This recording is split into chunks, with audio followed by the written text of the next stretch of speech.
Maandiko ya Biblia yatajijibu yenyewe tu. Biblia ni takatifu, imevuviwa na Roho Mtakatifu. Kwa hiyo yote yaliandikwa humo ni yenyewe. Ndio maana tunaenda kusoma, unajifunza. Unasoma ujinga, unajifunza ujinga kwa maandiko yaliyoandikwa na wazungu, ambao uliandika sio wewe wala babu zako, ni wazungu. Ndio maana walivyokuja katika bara wakaja na lugha zao, vitabu vyao, vyuo vyao, kila kitu wakatuletea sisi, na sisi tukashingiliwa piu, bila kuchunguza, bila kuelewa. Hatukujua kama babu zetu waliteseka, walipikwa, walikubali kwa shuruti hizo dini. Lakini sisi leo tunaona kawaida tu, tunachukulia poa. Sasa tukiwaambia ukweli kama huu, mnaponda. Hao wameasi, hao ni maagent wa shetani mwenyewe, Lucifer kabisa. Hao unaona wanatamka wazi wazi, wako live, wanapinga Yesu, wanapinga Kristo. Hamjui kile mnachokisema ni kitu gani, kwa sababu mko gizani, hampendi kuona. Na ukuta mwalimu ni kipofu, afu anaongoza vipofu wenzake, wote mtatumbukia shimoni tu. Sasa haya maneno mazito mnayosikia haya, msiyachukulie poa. Na sisi mnaotuona hivi, sio kama tunapaza sauti bure bure tu, ni kwa sababu ya machungu ya ndugu zetu. Nataka mbadilike, muujue ukweli, muombatane na ukweli, tuache dhambi, tutende mema, tuwe watu wazuri, tuwe watakatifu kama jinsi mtu mweusi alivyoumbwa. Yeye ni mtakatifu, mtu wa kiroho. Lakini hawa wazungu walivyokuja wakatufanya sisi kwa watu wa kidini, watu wa madhehebu, ndo karudisha mambo yao. Kama mnavyoona, mambo ni mengi sana ndugu zangu wapendwa, mambo ni mengi sana. Kwa hiyo tunawaomba sana kwa dhati ya moyo, mjitahidi kufuatilia haya tunayosema. Hatusemi bure, sio hivi hivi tu. Mchunguze, kama tunavyorudia mara kwa mara, kuchunguza sio dhambi. Chunguzeni, mtagundua mambo mengi sana. Hakika mtabadilika, mtakuwa watu wazuri. Akili mlizo nazo hazitakuwa zile za kizamani za kikoloni, zitakuwa mpya. Ufahamu utabadilika, miili itabadilika, kila kitu kitarudi katika hali yake. Maana ndio mwanzo wa mabadiliko ya mtu mweusi, mwanzo wa uamsho wa mtu mweusi. Kwa hiyo hawa wazungu nao waona, msifikiri wapo tu hivi, no, wana agenda za siri nyuma. Na nyinyi ndugu zetu ambao mnafanya kazi na wazungu, mjaribu kuchunguza dokumenti zao, mzichunguze. Zikisema hivi, angalieni kwa ufahamu mwingine kwamba je, wanachokisema ndicho wanachokifanya. Mfano, wazungu wamekuja kutoka Ulaya, wamekuja barani Afrika, wamefuata taratibu zote, wameingia kihalali kabisa, wamekuja kupiga picha wanyama wetu, fotografia. Sasa nyinyi ambao mnatumika, mnapata pesa kwa kufanya kazi na hawa wazungu, kama mnaongoza wazungu kuonyesha wanyama walipo wazuri, mnawaongoza. Jaribuni kuangalia, je, kweli kabisa wanachokifanya ni picha? Kule wanapiga picha kweli kweli? Anaposema twiga anampiga picha, ni kweli anampiga picha? Siku nenda siku rudi, kwa muda wiki moja mbili, mpaka anaondoka, ni picha tu? Au kuna kitu kingine anachokifanya zaidi ya picha? Utagundua kuna vitu wanavyovifanya zaidi ya picha, ambao serikali hata haijui. Viongozi wa serikali hawajui, kwa sababu hawana macho ya kuona nyuma ya hawa wanaopiga picha, nyuma wana ajenda gani. Kuna vitu wanavyopeleleza, kuna vitu wanavyovichunguza. Hivyo hakika mkiangalia hivi mtaona wanaona aibu, kwa sababu mmewagundua. Sasa kama mtu anapiga picha, anaokota jiwe, anaanza kulipima jiwe, kuna uhusiano gani na kamera anayepiga na picha anayempiga mnyama? Kuna uhusiano gani? Jiwe amekuwa twiga, jiwe limekuwa swala, analiangalia, analipangusa pangusa, anaanza kulipiga, analichunguza. Jiwe kuna uhusiano gani kulichunguza? Kumbukeni, huu ni uzao wa nyoka. Uzao wa nyoka hauna huruma na uzao wa mwanamke. Haya tunawaambieni mara kwa mara, lakini tunazidi kuwaomba, chunguzeni maarifa kutoka kwa kisima pekee cha mzaliwa wa pili. Yeye ndio chimbuko la maarifa, chimbuko la ufahamu, chimbuko la mambo yote mnayosikiliza. Yeye ndio mwenye funguo pekee, hakuna mwingine. Dunia nzima mwalimu ni yeye tu, hakuna mwalimu mwingine. Yeye ndio mwalimu top in top. Sasa kama wewe ambao umekalili yale mambo ya mwaka 47 imekula kwako, maisha yanabadilika.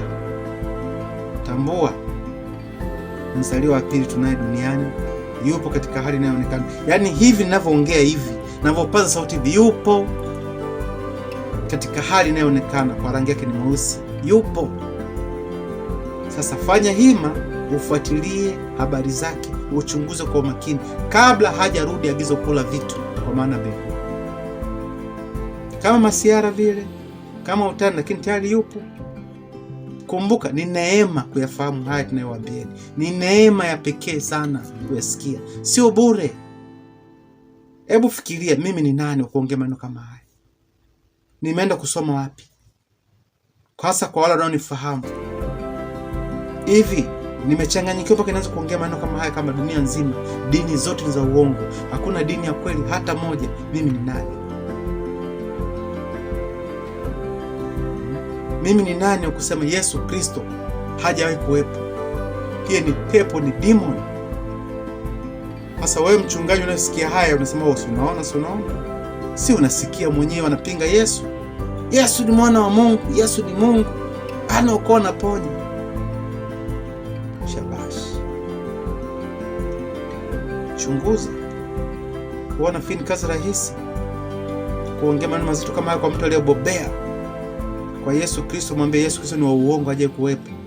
Lazima ujiulize, kwa nini huyo mtu aseme Yesu Kristo ni wa uongo, hajawahi kuwepo? Anamaanisha nini? Alafu unafunuliwa maandiko sasa kwamba huyu ni wa mchongo, hajawahi kuwepo. Unasikiza, unasema hakika huu ni ukweli.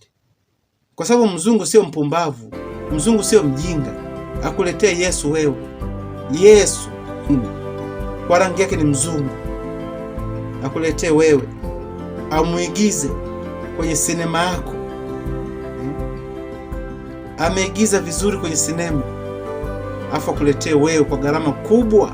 Amegharimika kutengeneza hiyo movie yake, akuaminishe wewe kwamba Yesu ni huyu, ingawa ni mzungu sawa, lakini hapa ameigiza tu.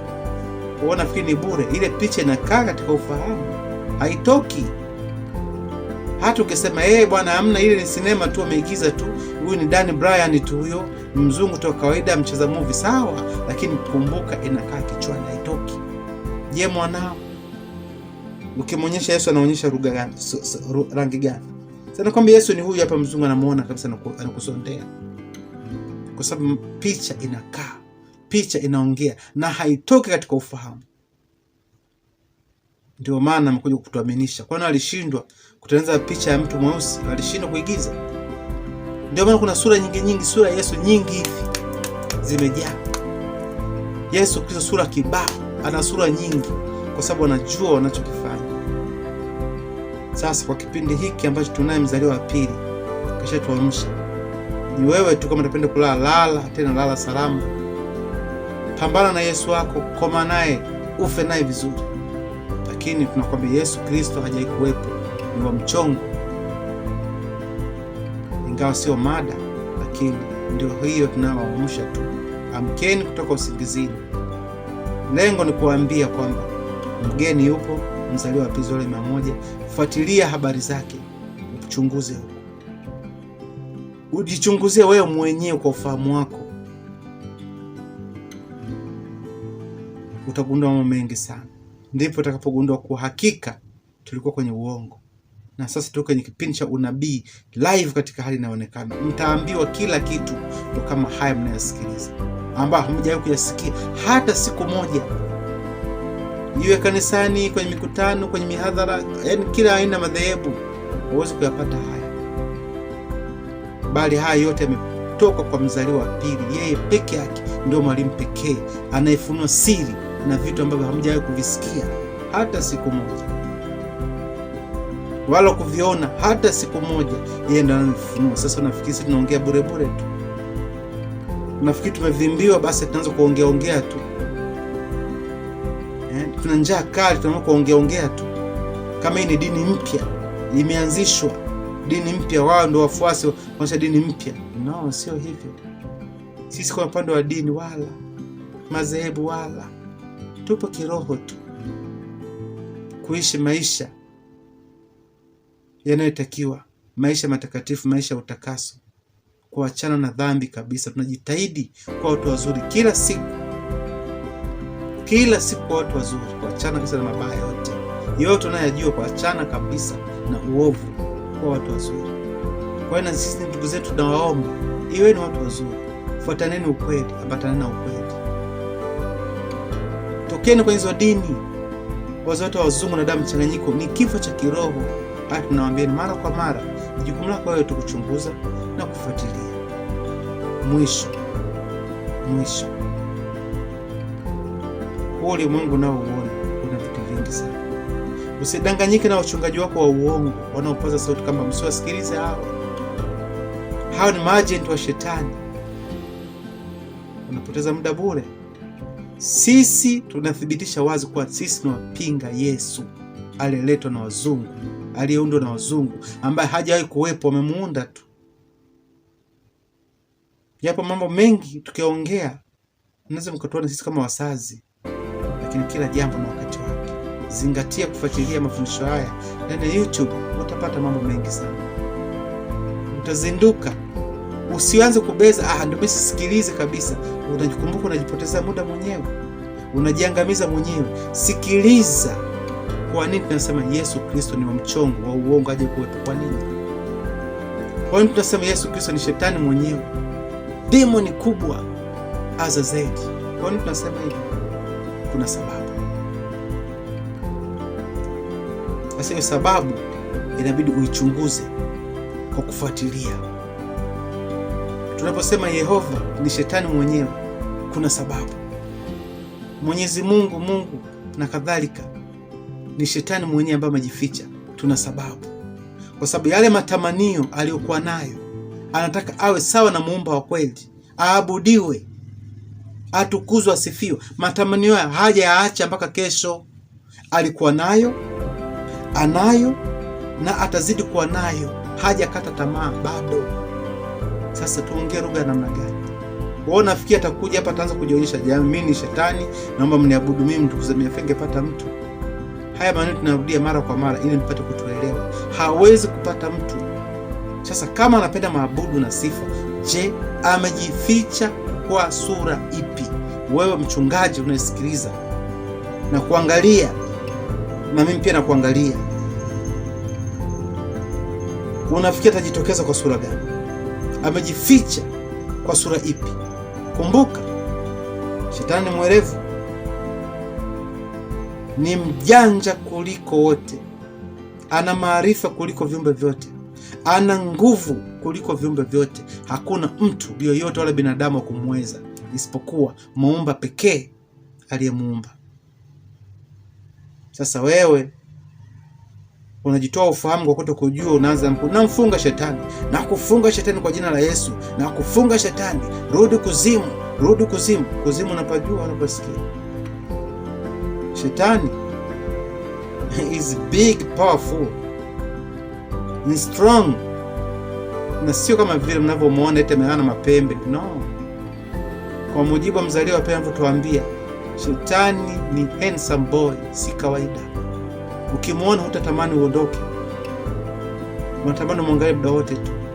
Hatumsifii, lakini ndivyo alivyo, lakini hauwezi kumuona. Hata ungekuwa namna gani huwezi kumuona, maana amekopi kutoka kwa muumba wote wa kweli. Hapendi umuone, huwezi kumuona. Hata ufanyaji huwezi kumuona, isipokuwa atakuvuvia tu vibaraka wake kina demon. Demon atavuvia, atachukua ile picha basi ya